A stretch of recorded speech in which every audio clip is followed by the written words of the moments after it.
Okay, good morning, ladies and gentlemen. Welcome to the, what is today? October 28th meeting of the Chenango County Industrial Development Agency. Thank you all for adjusting your schedule. I know we had to move this one around a couple of times. Much appreciated. Feels like it's been forever since I've seen you. But we'll go ahead and get started by roll calling ourselves in. Raymond here. Ryan here. Corey here. Both here. Woodford here. Burton here. Great. It is the mission of the Chenango County Industrial Development Agency to advance the health, prosperity, and welfare of the county's citizens by help to retain, create, and attract business through appropriate investments in incentives. And hopefully y'all had a chance to look at the minutes from our last meeting. So I need a motion to approve those. I got a first, I need a second. Second. Got a second by RC. Any discussions, omissions, or corrections? Did I really get there? 801? You did. Yeah. Did you get these 10 or something? So close. No. Hearing none, we'll go ahead and vote. I was saying I wasn't. Ryan. Corey, I. Both there. Woodford, aye. Bert and I. Kathy Joe, if you'd like to take over on the financial statements? Okay, page 5 of the statement of financial position. You can see the interfi account for our year-to-date is up 37,000. And then for net activity, it's 40,000 for the year. On page 6 for age receivables, you can see where there's still outstanding pilot fees.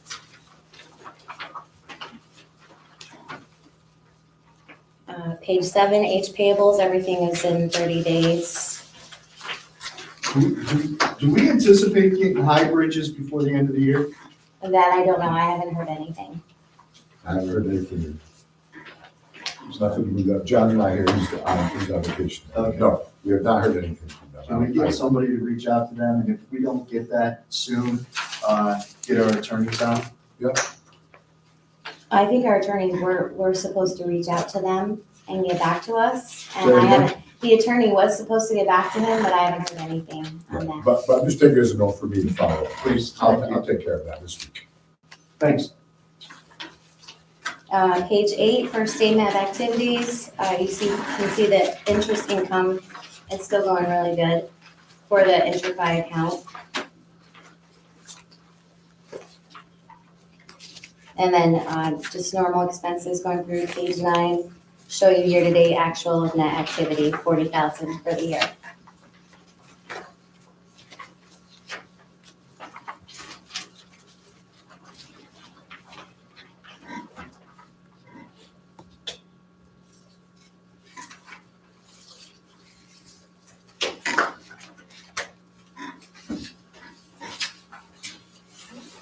So that's it. If you have any questions? I have one question. Are any of the expenses connected to the new property reflecting in our financials? Not No? yet. Not yet. Okay. And where would they be reflected once we start? The page 9, there's a line saying purchase 23 East Main Street. That's where it'll start to That's what go. I was looking for. Yeah.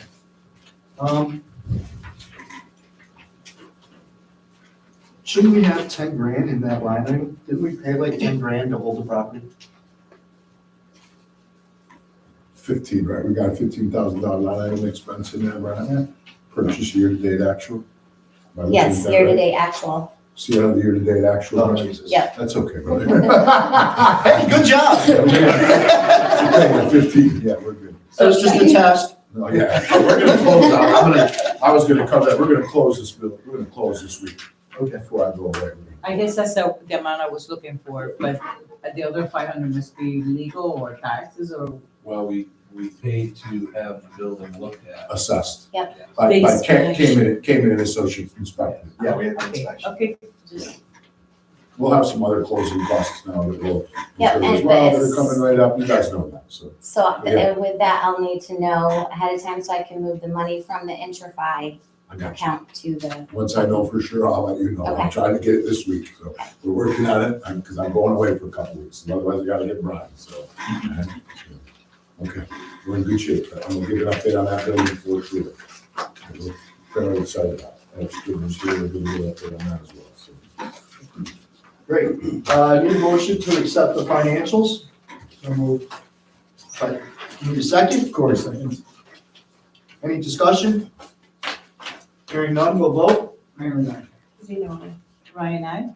Corey, aye. Bullseye. Good for that. Bert and I. All right, on to the 2025 budget. Hopefully you all had a chance to look at this when it came out by email the other day. It is a line item budget.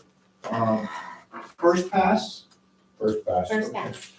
First pass, they developed, I was fortunate enough to get to sit in on the commerce meeting and the DCC meeting. They have developed first pass budgets on those as well. Our budget kind of rolls down a little bit from their budget, because we are probably their main, for the chamber, we're probably the main income generator for them at this point. So they start there and then everything kind of rolls down from there. So just looking this over, does anybody have any questions or want any explanation on where numbers came from on this? And if anybody wants a general summation, there's a 2% increase overall was approved by the county for our total budget, and as Brian said, that rolls. So into the IDA based upon the percentages of work that each person does to support the IDA. For instance, I'm a third, right? Between commerce, the IDA, and the development Chenango. Sophia Roof, very little with the IDA and BCC, primarily a tourism expense. So that's how these things get adjusted. We try to be pretty specific with that. The only one question I had is we budgeted for Clark Park rent again. We're in the process of selling that property outright. For what, which one, Brian? Clark Park. North Meadows. Oh, okay. Right, that I wasn't sure about, that's why I just put it in, because I wasn't Yeah, I haven't sure. heard anything in a while, but last I knew, We should, yeah, we're out of it. It's sold. it's gone. We should take it out. That's Will we right. be getting any more money for that this year I don't as think it so. closes? I don't think so. But let's check. I don't think so. I think we're done with that. Okay, and then I did speak with Tyler. I'm gonna try to put in an estimate of pilots that may go through next year as well. Your budget for training should be in there by then. These other pilots, but we'll wait to hear until they get approved or don't get approved. Right? So we should make those adjustments after the pilots get approved, because we don't want to make any assumptions Correct, that okay. might influence the IDA's votes, right? So we'll wait until those are approved. We can always make budget adjustments.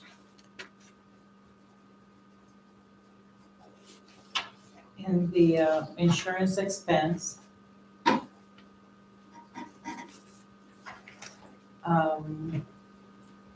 I don't see, I see reflected the income coming for the rental for the preferred mutual, but the expenses connected to that building, are they reflected on the expenses here on this No. budget?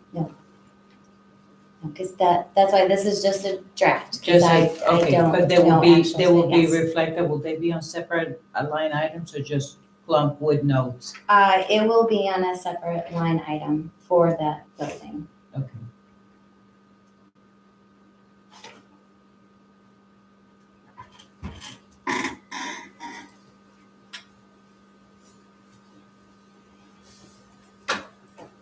Any other questions, comments, concerns at this point?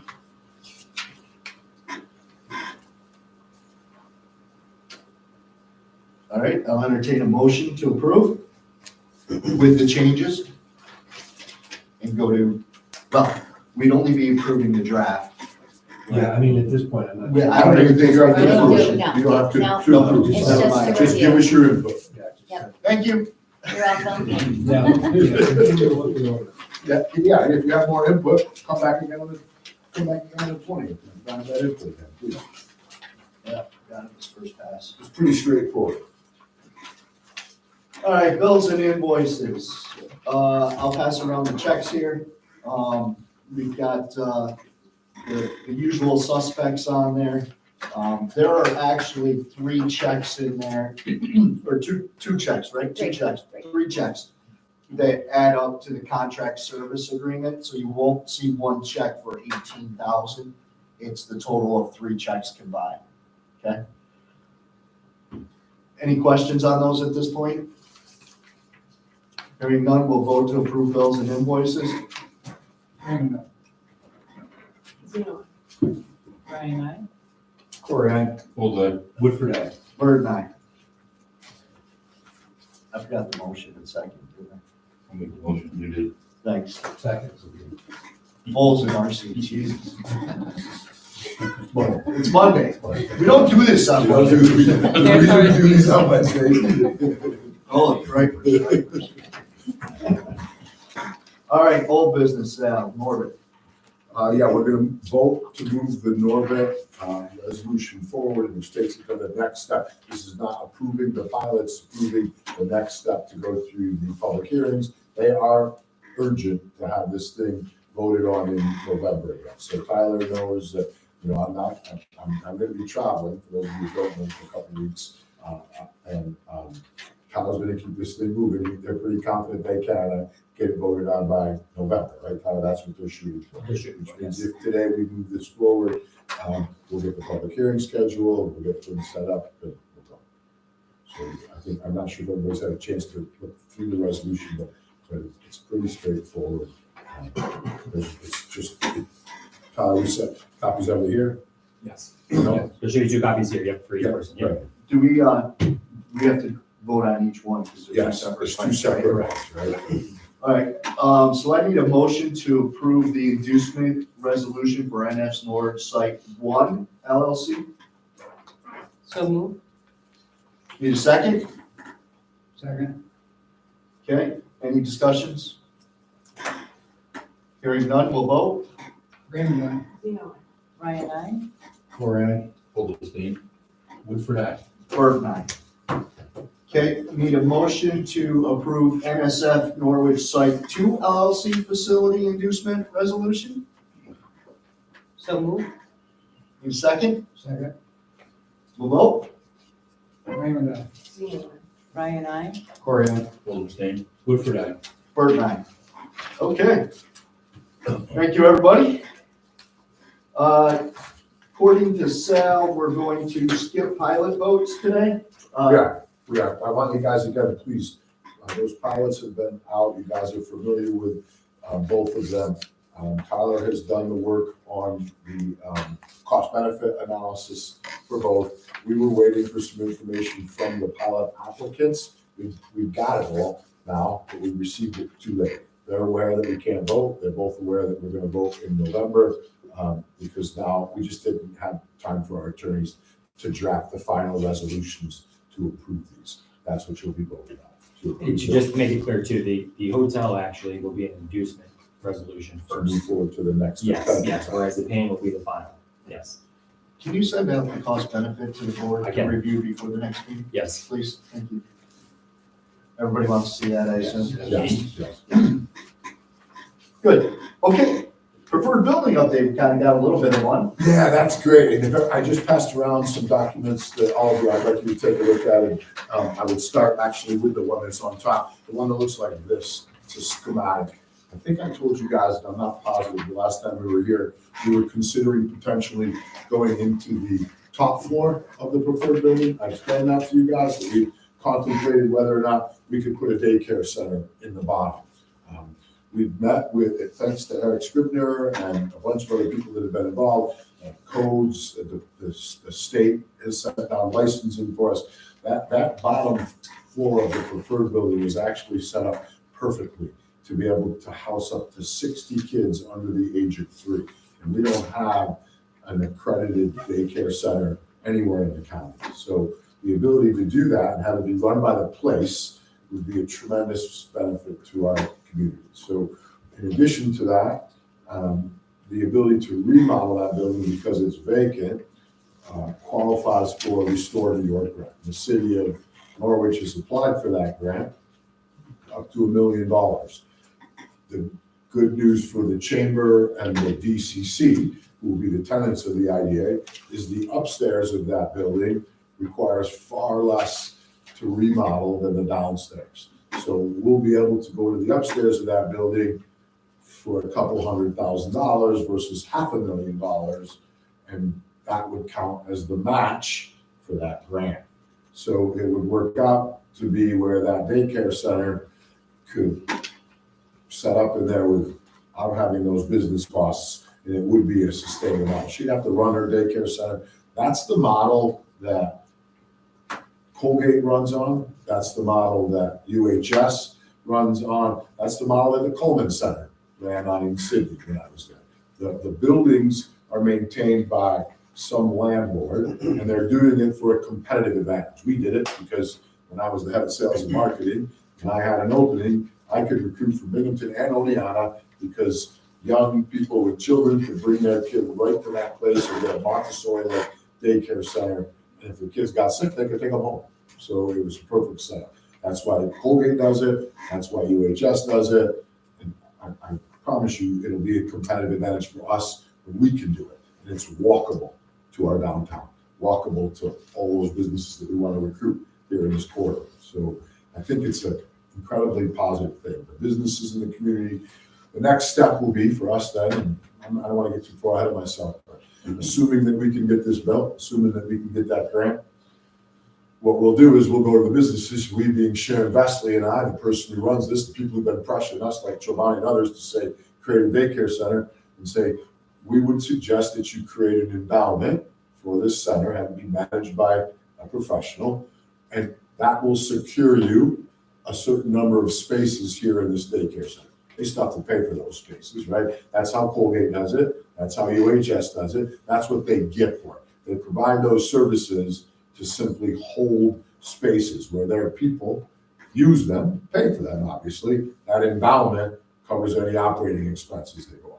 This is truly the model that works. It's a combination of public between the IDA owns that building and the DCC and the Commerce Chenango, which is private, helps support this daycare center by itself. So public-private partnership with the provider is the way that these things succeed. I don't want to again get too far ahead of myself, but Eric, you can say the Department of State has been very favorable for this project. A multi-use building like that we can also use because of preferred generosity. They're going to leave that generator there. It'll qualify as a FEMA. We can designate that as a FEMA relief site in times of emergency. So it's a very positive thing that's going to work out really well for the community. I hope. Close on that building this week. Preferred again has been incredibly generous and said they'll help us move the parts and pieces around upstairs for Commerce Chenango, so we don't have to incur a ton of expense there. We just have some remodeling expenses because as you get off the elevator, it was set up for people to hang up their coats and things like that, not set up for you to enter into the chain. You use the term competitive model. Yeah.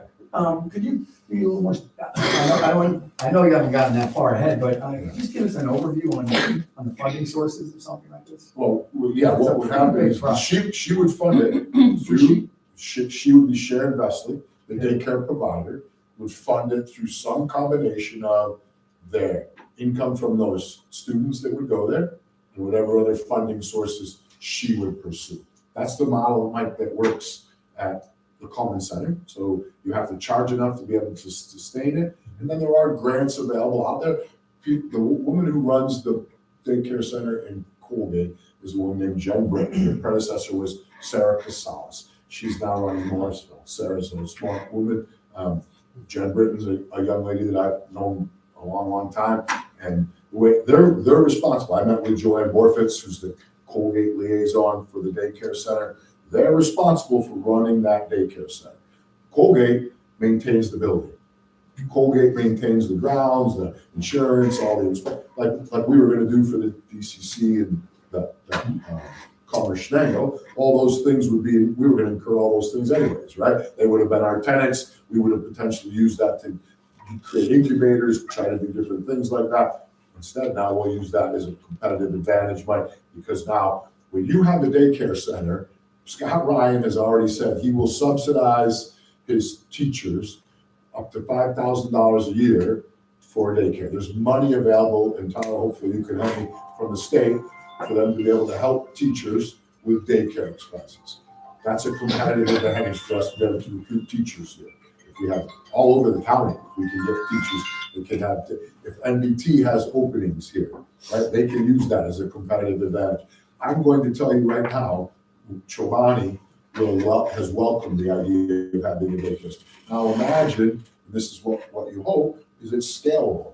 Now in New Berlin, Chase, who has room within their facility, can potentially put a daycare center there, if they can follow a similar model.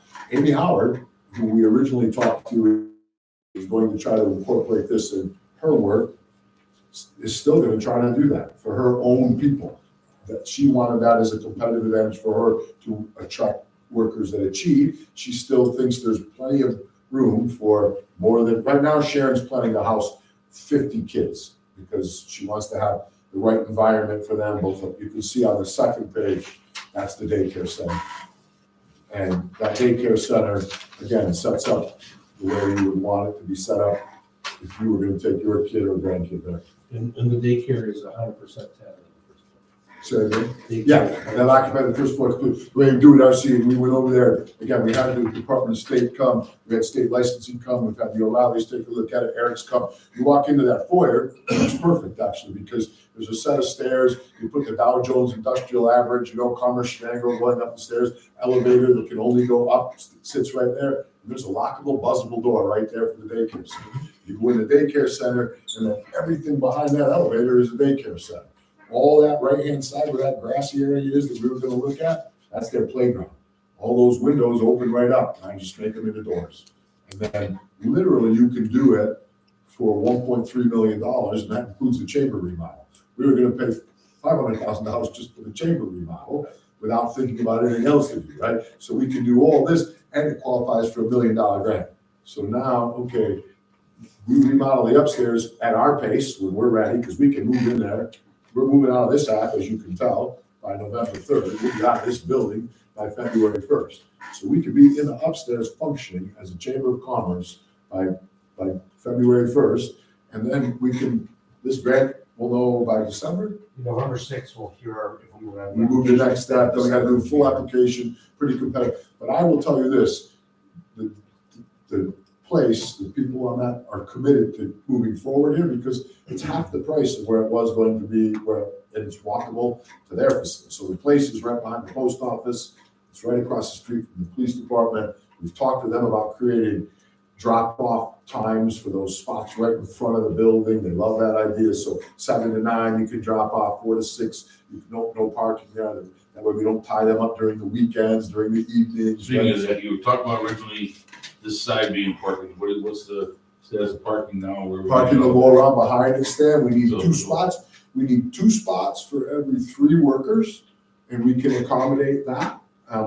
We obviously don't have any parking here, so we might have to ask for our workers, some use of public spots, right? Which is preferred to have to do that as well. So again, you're not a hotel, and you're not a residence, so you can get a temporary use of public parking for, like right now, that's what we have here. We don't have any. No, I was just saying, because originally you thought this was gonna be. Yeah, I was, So- because I thought we were gonna put incubator buildings and more businesses around. So I thought originally I'd need more parking You stand. got that thought. Yes, because behind there where the drive-through was, there's still enough room for 2 handicap spots and at least 4 angled spots right there in the back of the building for all of those workers. And so we can have a separate entrance there. There's the right amount. If you look at the drawing, we were really happy because the department or the state licensing, he came out of Syracuse. The only thing really missing in that building is the sprinkler system. And if we can put a sprinkler system in there that had everything else that they think they could set up. So it's a good setup. It literally would be a solution that we haven't had in 20 years. And it's a model, again, they have to run it. And the reason the daycare center failed last time here was because the money that was paid to the children's parents was paid directly to the parents. And it wasn't passed through to the daycare providers. That's changing this model, and Sharon Vesley has a proven track record of working with the state. She knows how to do it. And again, that's the key. You gotta get somebody that really knows how to do this. We don't wanna be in the daycare business. And again, what we would have done, if we would have gotten somebody like, that was gonna be the next step. Bright Horizons actually does it for UHS. They're a for-profit daycare center that operates in the UHS building, and the deal is, you run the building, we'll save a few spots for you guys, and we know how to run a daycare center. And that's what Sharon Vesley will do. So on the first floor, repurposing this for primarily for daycare, are there costs associated with that? I understand it's a grant, but the cost for actually repurposing the first floor for daycare. The whole thing's gonna cost us the whole building will cost $1.3 million. For the daycare center, it's 250 upstairs and then. approximately 200,000 to do upstairs. So that and that's versus the 450 that we quoted last time, which is moving into the downstairs. It'd save us, it'll be half the price to move into the upstairs, and it would leave the downstairs for the daycare center, right? That's how I would think about it. For the IDA to remodel that in a lease agreement, right? That's what we would do, right? We have to do all those things, right? We have to figure out what's the rent gonna be for the DCC and Commerce Chenango. And what we would have done, I would have assumed, let's just assume we would do no daycare center. If we just move into the upstairs, those remodel costs are approximately $200,000, right, Eric? Yeah. About $200,000 to get that the way we want it to be versus the $450 downstairs to get it the way we want it to be. So now we'll go in upstairs. I would build that, the IDA funds that expense and builds it into a lease agreement for the DCC and Commerce Chenango. A 10-year lease, or I don't care, 20-year lease, whatever works, because we're gonna stay there forever. And then the downstairs, we don't have to do anything, we can see if we get that grant. If we don't get that grant, do we still pursue a daycare center? How would it be funded? Do we pursue incubators on the first floor, which might be better served there? I don't know, Mike, but I know right now, we're better off spending $250 to go upstairs and be able to be in there immediately than spend $500,000 to go downstairs and have it take us a year to remodel. It takes us a long time to get that work done. And then I still don't know what to do with the upstairs. So this is a plan that I believe can stay in place for forever. I mean, literally, I believe this would be a sustainable model forever. Because all she's got to do is figure out, not all that, she gets mad when I say that. She just got to figure out how to run the daycare center, you know what I mean? Like, and provide enough expenses and not have that burden of overhead. So there is a possibility that, I couldn't see possible that they would not consider a grant for the daycare center, right? I mean, this is in a desert region, so old eyes are. Your lips to God's ears, but it's been very favorably responded to. Of course, but, I mean, in every strategic plan they're writing these days, daycare is just hitting the top of the chart. But let's say if not, which will be a very rare, they wouldn't, this also opens opportunity to be leased to school. And I just want to bring in, I mean, BOCES, this would be a perfect plan to integrate, if it's childcare, with BOCES, with the childcare I program. love that one. And with SUNY Morrisville, so let's not forget those two partnerships. Again, Martha, this literally, the idea of going, I called Brian on a weekend, I think, because I had this idea of putting a daycare center down there. My point to him was, even if it's not a daycare center, the bottom floor opens up more opportunities for us to consider how to utilize that space more. And most importantly, it was more economical to go upstairs. But I'm not gonna lie to you. Getting a daycare center in this county is a priority for every single business, like Pete Lennon, the biggest issue was, how do I do this now in New Berlin, right? I hear it every place. Trying to get an accredited daycare center has been a goal, right? For our since I started here 2 years ago, right? So this model will work, but if it doesn't work, I'll come to you next. But and say, okay, how do we do that differently? I'm gonna go to somebody else and say, this is perfect for a daycare center. Mm-hmm. How do we do it? Yeah, no, and I was gonna go to another point, that SUNY Morrisville, prior to that, I participated on a feasibility study with SUNY, Oneonta, that they did for the county. The county paid for this feasibility study, so it laid out a lot of opportunities for putting this effort. But then SUNY Morrisville picked up on that feasibility study, and they did their own work to see if they could turn that house there into a childcare program. Bottom line is that we may benefit from those studies. Yep. And probably their partnership. I will, because, you know, and I asked them about it because I wanted to make sure I wasn't, you know, trying to sell a lead balloon. But the problem with that is not that they didn't have the model, it's that it's a very low paying industry. And so they didn't want to create a curriculum to support it in a low paying industry. That came right from Jason Zebach. So one of the things that they had a challenge with was saying, why would we create a curriculum for one of the lower pay? So that's why somebody like The Place or somebody like that has the Achieve is interested in trying to create a pipeline for workers, or maybe a BOCES where they have a different career path potentially than just being a standalone daycare. That's one of the challenges. Wow, that's a cool answer.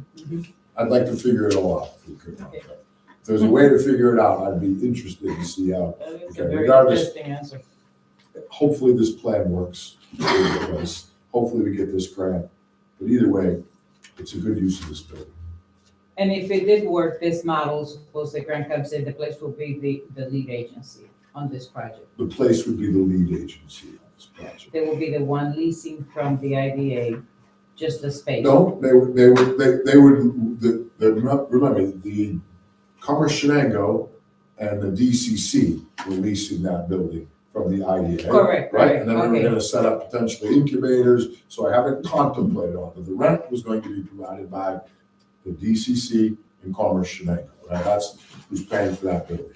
And so then how do we utilize the rest of that space? We've got a challenge for those organizations to figure out, right? Therefore, all operations, renovations, none of that falls on the IDA. This is the lead agency with the tenants. Yeah, with the tenants, Okay, exactly. good. That's Now I get the full how we accept that grant, we're gonna have to figure out all those things out, right? Who will be the lead agent? And Omar Sanders has been with us every step of the way at the Department of State and said he'll guide us through that, but it's up to us how we want to do that. Thank you.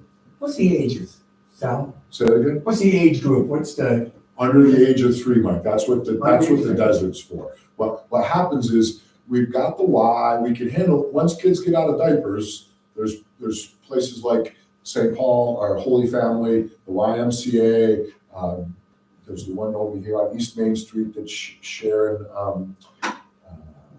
Commandaric runs. There's a bunch of them over the age of 3. But the problem is that there's no place for infants. And it's because you need, for every 2 infants, you need 1 child care provider. So it's strict. And so the difficulty is you end up having to go to some place like my grandkids go to Bev Christie's. Her and another woman can take 4 kids under the age of 2. And so those kids are super expensive. So then the way they balance it out is they have to add 8 other kids. And so now you got literally, I'm not kidding you guys, you got 12 kids in a house. And now I know Bev Christie, she's a wonderful person. She loves my grandchildren. And there was no place else I would have taken her, honestly, like if I had to take them there, right? And so, but at the end, I'm gonna tell you right now, it's not an educational experience. They're not, she does a wonderful job with those kids. She cares for them, but they're not in there figuring out how to progress in there. It's not a Montessori-like experience. She's keeping those kids safe and loved, right? And so we need to do that because if you don't know Bev Christie, what do you do when you come to work at MBT? What do you do when you say, I moved here and I want to work at BOCES? Where do I take my kid? You know, and so this is why it's important to us. It's tied direct. This is why the state, Martha's right. Every economic development conference I go to, they talk about housing and they think about that, jobs, workforce, housing and daycare. Housing and daycare. Well, it's certainly quite a diversion from what we were talking about. I mean, certainly daycare is a need, there's no doubt about it. I'd take any other questions on it. It's better than a hoping I can find incubator businesses that haven't done a very good job, which I'm gonna talk about in a minute, but that we haven't done a great job. We got space for incubator businesses. I got spaces for incubator businesses. The thought of having a robust, vibrant daycare center with kids walking down, holding hands through the middle of our downtown, right across from our police station, is cool to me. Walking into the parks, being able to walk to the Y, I love thinking about that in the middle of our downtown. Our big manufacturers, do they do any in-house daycare right now? No, they can't, it's just Chobani so doesn't, expensive. GE Like, doesn't, Raymond doesn't? no, they're all pushing us to do it. Alright. So this will serve a need.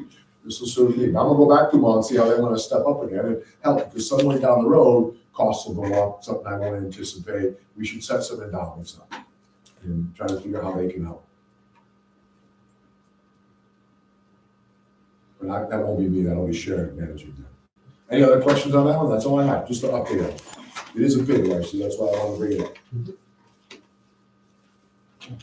The Commerce Board and the DCC boards were very supportive. That's it for those. I think that was it, Brian, right? I had Yep, well, we're on to the Take Charge New York microgrid. Shane Butler would like to give an update around the potential creation of microgrids here in the county. Shane, take it away. We're gonna have a full presentation today from Take Charge New York, but it involved pilot inducements and pilot agreements. We decided to hold that off until November. But basically, get your minds kind of rolling. We have an agreement with Take Charge New York to develop microgrids through the county to power our manufacturers, our residences, and just, trying to keep that electricity here. So, you guys have been debating this for a few months now of, the Payne Solar, and that power doesn't stay here, it goes somewhere else. So now what we're trying to do is use this opportunity to keep the electricity here. So Take Charge is working with us to identify sites for this development. What we want to do is basically find some larger sites to put solar behind it and create a industrial park. What we've seen is, Sal and I have gotten about half a dozen to a dozen opportunities for businesses to locate here. That's one of the big things they need is where do you get power, water, sewer, all those things. If we can find a site to create a microgrid, we can attract some of these businesses, especially coming from the NY Battery Hub and Micron. It's just kind of like what they did with Sydney. Similar. Is that? Yeah. Did they do that in Sydney? I didn't know That was for for a grant to cover up the brownfield site because of the plating and all that ethanol. But Yeah. this is more or less taking a site and developing it as a microgrid. But really just it's just think about it for a month, and then next month we'll have Chuck and Chris here to actually do a presentation about it and really develop the ideas.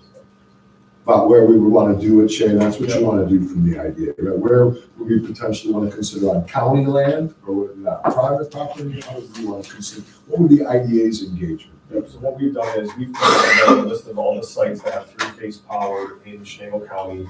We've identified, obviously, the county ones like the landfills, those sites that aren't going to be developed for anything beyond, just putting something on top. They can do it within floodplains, wetlands, those kind of areas where it's not going to see the development anyway.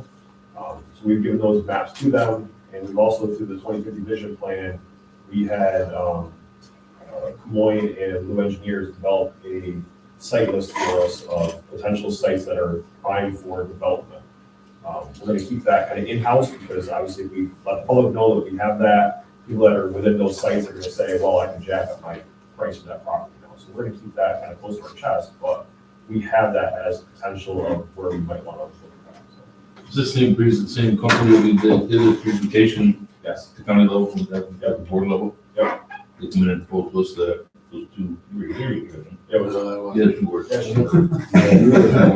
It wasn't the same people. They talked about the I wasn't landfill. paying attention. Well, they talked about the landfill in some other areas that they could develop because of what wasn't going to want. Editorial comments for what it's worth, I believe it's a tremendous opportunity to be able to direct power businesses.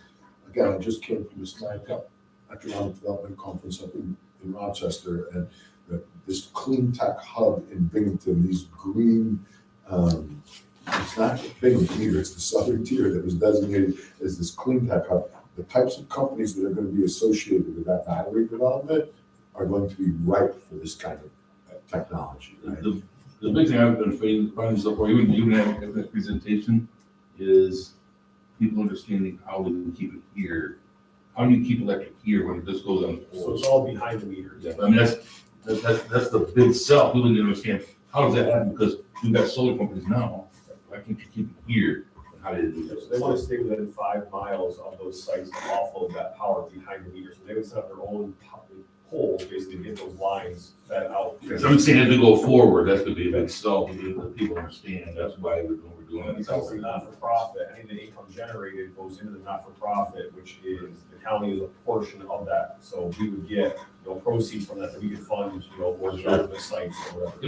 You could designate money with proceeds, so not having to, you could designate it for economic development, you could have a lot of different things, right? So it could actually, in addition to being an attractant to both residents and businesses, because then you get cheap energy, it's a revenue source for the county, right? So it does, think about it, right? It brings businesses in and adds them to the tax roll, brings in revenue because of the power generation, and potentially, if the county leases property from private landowners that have property in wetlands, right? There's all kinds of opportunities there, right, that we can think about how to work this for. So I think it's a good idea. I can't wait to have it come in. Businesses are interested, big businesses. Go ahead, please. Please, could we revisit what we discussed a couple of meetings ago of coming up with this packages, structuring some of the benefits and some of the incentives, so when someone comes, we have a package. Just next time, if we can, we mentioned that this will be discussed again, but it seems like more than ever, this is becoming relevant to have something ready to go for many of these endeavors. The local stuff's easier, right? Because you can handle a UTEP policy from the IDA. Where we run into the roadblock is at the state level. And so like the company we were talking about earlier, well, what's the state gonna do for us? What can the state do for us? It's not up to us. We don't know. I see. What else is out there? Well, here's what the IDA can do. Here's the UTEP. Look where you fit in. Take your value you're giving us. Figure out the numbers yourself. You'll see what your benefit is. But the problem is you can't really put a full package together because you don't know what the state's willing to do or offer, which is the hard part. In one respect, we're kind of at the mercy of a similar fate with the preferred building, because a lot of that is dependent on the restore program. Right. So yeah, that's, as Brian says, a lot, there's quite a bit, and it oftentimes it's a major part of the equation is out of our control. It's a lot easier now that we have a UTEP that's dictated. You can refer somebody right to the website and whatnot, and they can get an idea of what their benefits are. I think, Martha, you're on the right track, and RC and Brian are talking about, why it's challenging to try to do that as like a blanket or as a for a lot. That's what I wanted to do, right? Create this catalog. But I think what you have to do is what Shane is trying to do, and Eric as well, with the brownfields, and they're trying to identify the number of sites. They have to start with specific sites, so a handful of them, and say, okay, now what? I met a gentleman from Herkimer. His name is John something, and he's the head of the IDA in Herkimer and Herkimer County. And the way they do it is they kind of create like a sell sheet, which is what you're describing, Martha, and they do it for specific properties. They say, okay, I've got this school, and very often what they do, and I'm gonna learn about these two things, Tyler's gonna learn about these two things, Article 19 and Article 20, very often, they actually take these bills. These are very often county properties that they've acquired for a variety of reasons, and then they market them. And they say, here's what's available. If you move here, we're gonna this learn how is- to do that.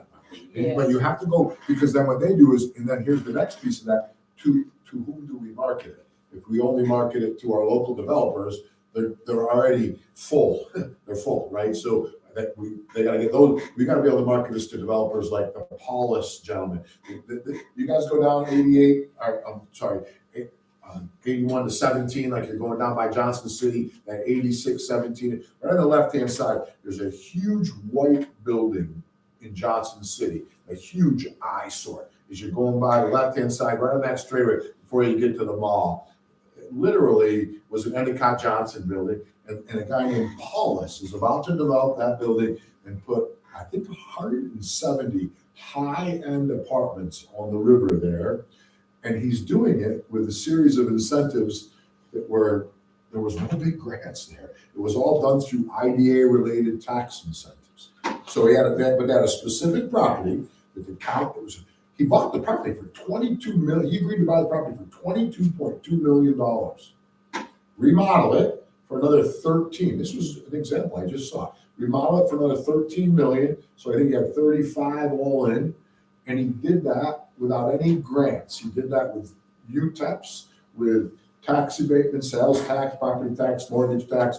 And it amounted to tens of millions of dollars of incentives that he got. And they did it, they because they've been a blight for 50 years, they agreed to a 30-year UTEP. They talked about it. They violated, they built language in there so they had flexibility in there. And now you're gonna see this development going on there. And so Martha, yeah, I wanna learn how to do that. And I wanna learn how to do that for a lot of buildings around here. The cotton mill in Sherburne is a perfect, they talk about white elephants, and is what they talk. How do you develop these white elephants and really turn them into what a white elephant was, which is supposed to be a special gift from one king to another, blah, blah, blah.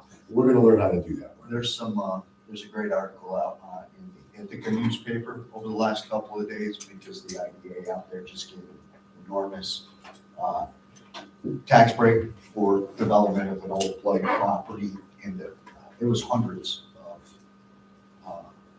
of apartments and stuff. It's one property, I think that.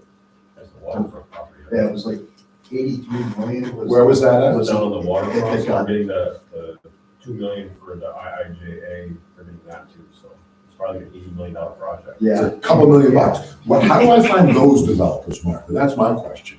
How do I find a developer that can do that? Because all that money is getting put up by them, and they're not worried about these programs where they gotta pay up front, get reimbursed, so on and so forth. So it's interesting. I have a question about the microgrids and the benefits to business and how solar is different than the primary fuel for manufacturing, which is natural gas. So you're going to create these microgrids.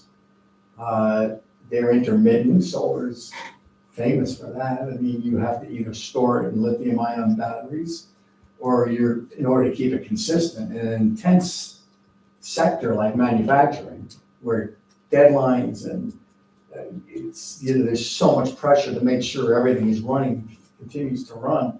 Can someone explain how solar will be less expensive and more efficient?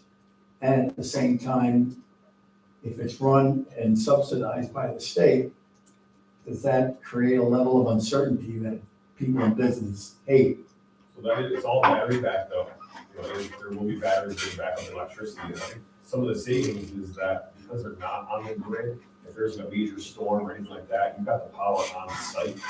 So that way you're not relying on a nice egg where the trees keep falling and even lines are all out for a week. They have that power right there. They don't have to just do solar. If any power source you can think up on that site, they'll do geothermal, they'll do whatever you want. We're going to talk to Tremont about using waste to potentially convert to energy. So these guys can explain it to you, Mike, but I'm just saying that our manufacturers Yeah. run on natural gas. Now you're gonna bring in a less efficient, more expensive form of energy that if you don't have the batteries, and what is it, 80% of them are made in China. So if you don't have that infrastructure or system set up, how is the manufacturer gonna be enticed to come here? So we can't attract any new manufacturers that want natural gas in specifically Chenango County because of those interruptible power agreements. So NICEAG has it where if in the winter where there's that high peak demand in Norwich, they have to have a special agreement where they have to have some, at least 2 backup energy sources to keep themselves powered because NICEAG will shut them off in favor of the residences. So like UHS Hospital, Norwich Pharmaceuticals, GE, they're all in interruptible power agreements, so they have to turn that off in the winter. I can tell you, Mike, You that mean turn off manufacturers because they're Turn not off their hired? natural gas. I've never heard of that. Has that ever happened in Chenango County? Yeah, that's why Yeah, I'd like to see That's why that. UHS has a backup electric generator that they can turn on diesel, so that way when they get turned off of that. So MTRE, when they did their energy study 2 or 3 years ago, identified all the sites in Chenango County that were part of that air-cooled power. We had a two fuel system at the school. Yeah. The natural gas and oil. Mhm. If the power got, if they needed more, some other way to turn their gas up and go to oil. Are those The school, mandated? the boilers. They don't- I don't sell it. Yeah, I'm saying that's part of it, and that's what he's talking about. When we talked to other, entities that wanted to locate here, when they tried to reach out to NICEAG, it was, well, how much money do you have to spend to get out of that agreement? And there wasn't. So they approached the county. We just told them, but maybe we're below the threshold. The good news is that Allergen has sees enough value in it that they want to meet again. So I don't understand the technicalities of it, Mike, well enough, but the guys that are running Allergen, they do. The behind the scenes guys there say, hey, there's something here. So come back with this next night. I don't know, we got 3 meetings. We got a lot of them coming up. So yeah, there's people that want to talk to us about it. Yeah. So people that understand the concept want to talk about it. And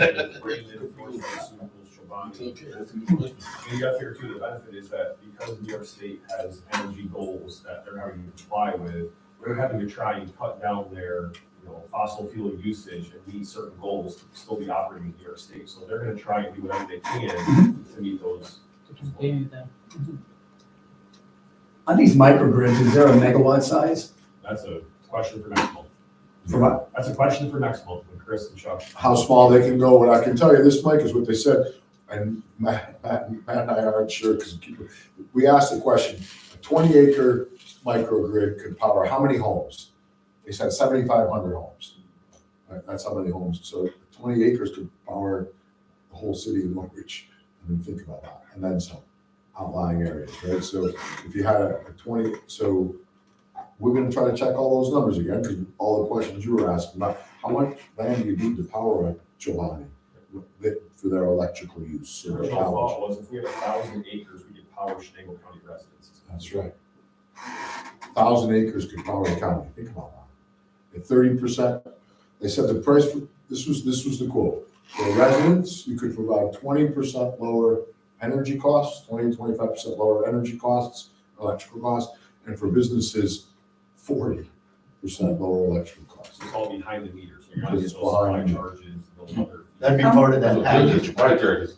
And how proactive that would be. Shane, thank you for keeping your thumb on that energy thing, because this is very positive for this community. It'd be huge. And there's some specific opportunities that we think could lend themselves to that. And we can talk about a couple of those in executive session. So yeah, I'll go in executive session. Okay. Good. Anything else on that? Good questions. All right. It sounds like there is a need to go into executive session. We won't conduct any business after we come out.